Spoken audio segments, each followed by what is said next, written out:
তোমরা কি কেউ দেখেছো সেই অমলকে? ওগো দইওয়ালা, তুমি তো পাড়ায় পাড়ায় দই নিয়ে ঘোরো, কত মানুষের বাড়ি বাড়ি যাও, দেখনি যখন দূরের পাহাড়ে বৃষ্টি নামে, ঝর্ণার পাড়ে খেলা করে প্রজাপতি, অমল কি মনে পড়ে? ওগো পাখিওয়ালা, তুমি দেশে দেশে যাও, অচেনা দেশের অচেনা পাখিরা জানে অমলের কথা।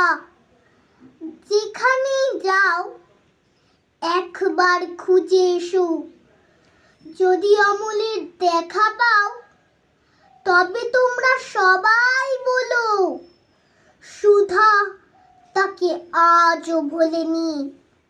আজ শোনালাম কবি সুনীল গঙ্গোপাধ্যায়ের লেখা কবিতা ডাকঘরের অমল।